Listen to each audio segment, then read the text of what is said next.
చెప్తా చెప్పు. ఆటో వచ్చింది, ఎక్కువ షూటింగ్ పోతుంది కనకం. ఎక్కువ నీకే చూస్తావు. 6280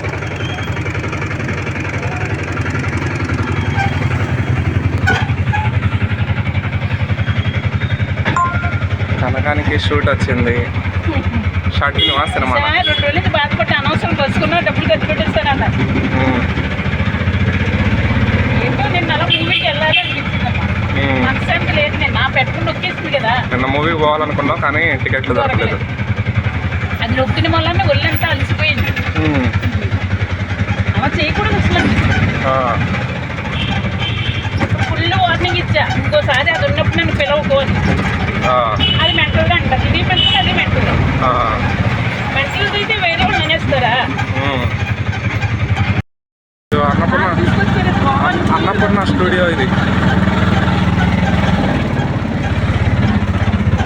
అన్నపూర్ణ స్టూడియో ఎదురు నుంచి పోతుంది కనుక ఈరోజు ఆటోలో. అడిగేవారు కాదు తెలుసా, మాస్టర్ నా బట్టలు వెళ్ళిపోయి తీసుకునేవారు. అంతే వేసుకునే వరకు వాళ్ళు వేసుకున్నారని తెలిసింది కదా. మాస్టర్ వేసుకున్న బట్టలు నువ్వు వేసుకునేదానివా? ఇద్దరు అది ఆయన వేసుకునేవారు, నేను ఆయన అలాగే వీడియోలో కూడా ఎన్నో వీడియోలో చెప్పాను. టీ షర్ట్ చెప్పాను. అంటే టీ షర్ట్లు మాస్టర్ వచ్చిన తర్వాత వేసుకోవడం మొదలు పెట్టినావా?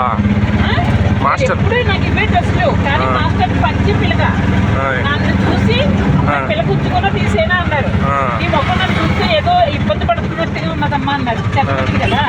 అయితే అవునంటే ఆ ముడి నాకు ఇష్టం లేదు సారు అన్నారు. అంటే అంత తీసేస్తానమ్మా ఆయన తీసేవన్నారు. అంతే తీసేసాను. మళ్ళీ బట్టలు వేసుకుంటానమ్మా అన్నారు. అబ్బా అనేసి నాకు కలిపి వెళ్ళడం మొదలు చేశాను. అందగడ అయిపోయింది. అలా చాలా చాలా బాగున్నాం. అటు దూకు కనుక బ్యాగ్ పట్టుకొని ఆడికి పోతున్నావు. హైదరాబాద్ వదిలేసిపోతున్నావా?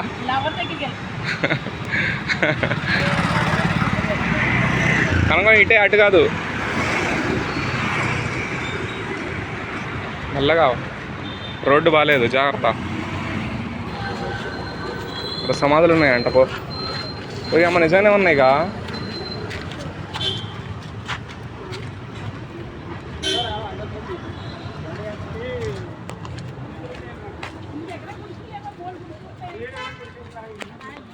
కనకం షూట్కి వచ్చింది.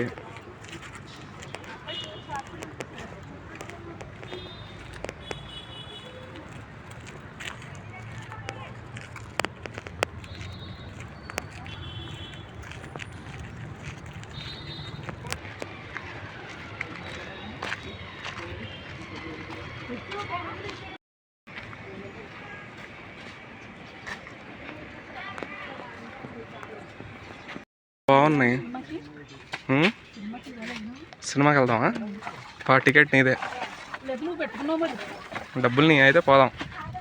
ఏ సినిమా కంటే ఆ సినిమాకి పోదాం. లొకేషన్ బాగుంది కనుక.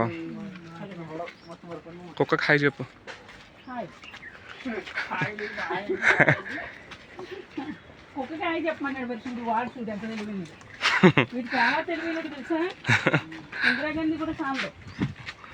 డైలాగులతో లేపిద్దా? తాటి చెట్టు ఎక్కిచ్చిద్ది నన్ను.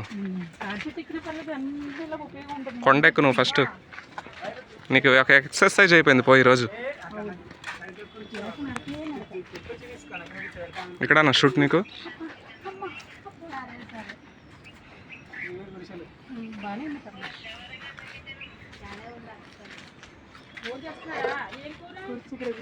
ఫ్రెండ్స్ ఇదిగోండి రాకేష్ మాస్టర్ వాళ్ళ వైఫ్ మన బడల్ రాణి ఇగో ఈ గుడిసెను కొనబోతుంది. ఇగో ఈ గుడిసెను చూడడానికి వచ్చింది మేడం గారు. చూడండి ఈ గుడిసె ఎంత రేటు కొనగలుగుతుందో ఏమో మనకు కూడా తెలీదు. చూడండి వాళ్ళు గుడిసె అమ్మే వాళ్ళు చెప్తున్నారు. అన్ని లోపలనే ఉన్నాయంట, వేరే ఫర్నిచర్ అవసరం లేదంటున్నారు. అన్న ఈ గుడిసె అమ్ముతున్నారా అని చెప్పేసి కొంటుందా? అమ్మ గుడిసె ఎంత కొంటున్నావు అమ్మ అని అడగనా? అమ్మాయి గుడిసె కొంటున్నావా? ఒకప్పుడు 7 అంతస్తులు బంగ్లాలో ఉన్నాను, ఇవాళ గుడిసె కొనుక్కుంటున్నాను. తప్పే ఉన్నది?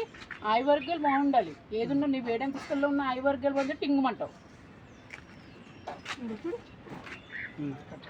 తెల్ల చీర కట్టుకో, తెల్ల చీర కట్టుకో. అని ఇక్కడ వేడెక్కుంది కదా.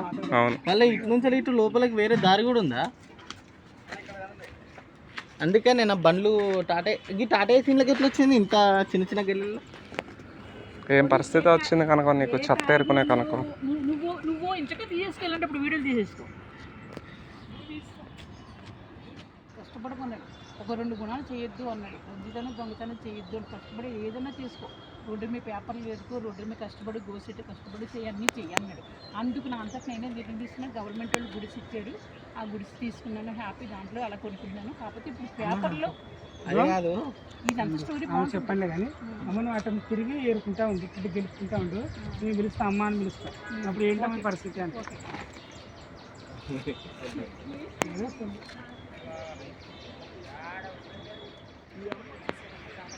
ఏంటి పరిస్థితి నీకు? అమ్మయ్య, మళ్ళీ మీరు కూడా మళ్ళీ పబ్లిక్ చెప్తారా? నేను ఏదో కష్టపడుతున్నాను, వీడియోలు తీయట్లేదు కానీ నేను కష్టపడుతున్నాను. ఏంటి అసలు ప్రస్తుతానికి నేను 7 అంతస్తులో ఉండేదాన్ని, ఇలా గుడిసెలో ఉంటే మళ్ళీ కూడా నేను ఇవి అమ్మటం వల్ల ఎంత లాభమో తెలుసా?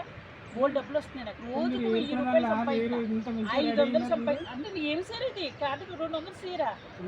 మరి ఏమున్నాయి? బంగారం ఉన్నదో నా ఒంటి మీద ఏమున్నది? మనిషినే బంగారం వంటి ఇవి ఏరుకుంటున్నాను. అందుకని ఏమున్నది? వీటి మీద నేను కష్టపడుతున్నాను. తీసుకుని పిచ్చి ఉండారా? ఏం తీసుకున్నారు? అలాగే నేను ఏదో కష్టపడుతున్నాను, కానీ ఇప్పుడు ఈ ఏజ్లో కూడా నాకు తోడు కావాలి అని అనుకుంటున్నాను. ఒంటరిగా పోతున్నాను, ఇలా ఒంటరిగా అవి ఇవి ఏరుకుంటున్నాను. ఏం చేసి చెప్పండి, తప్పదు. 3 పూట్ల అన్నం కావాలంటే ఏరుకోవాలి కనుక. పొట్ట నిండాలంటే ఏరుకోవాలి. ఏరు మరి మీ లవర్ ఏడి 16 ఏళ్ళ అబ్బాయి? మీరందరూ ఎందుకు ఏడుతున్నారు నాకు అర్థం. 16 ఏళ్ళు కుర్రోళ్ళు అసలు ఎక్కడన్నా దొరుకుతారా చెప్పండి? నాకు 2 వయసు. వాడు ఏదో ఫోన్లో యూట్యూబ్ చూస్తున్నాడు, చేస్తున్నాడు. వాడికి 2-3 వీడియోలు ఇస్తున్నాను, వాడికి బతుకు తీరు ఉంటుంది, నాకు బతుకు. ఇప్పుడు మన నొప్పి అన్నాడు, హాస్పిటల్ తీసుకెళ్ళాడు.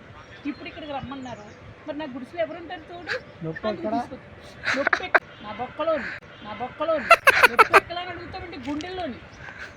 అవి కూడా మీకు అన్నీ ఆడాలి, నాకు చెప్పడం అవసరమా? నా పేపర్కి వాళ్ళు ఏడుకొని ఎవరా? రేపు నాకు ఏమీ రావక్కర్లేదు. 500 ముసలిగుండ కదా, ముసలిగుండా. నీవు 16 ఏళ్ళ కన్నా పుట్టుకోమంటావు నువ్వు. నేను 100 ఏళ్ళు బతుకుతాను నేను, తెలుసా? అలాగా గుండెకి ముసలిగుండు పొడుచుగుండా ఏమి ఉండదు, మామూలుగానే ఉంటుంది. మనం తప్పులు చెప్తే మధ్యలో ఆగిపోతుంది. అయిపోయింది ఇప్పుడు, మళ్ళీ అయిపోయిందా? చెప్పమ్మా. అవి ఏం చెప్పకండి, నాకు ఇది ఒక్కటి చెప్పండి.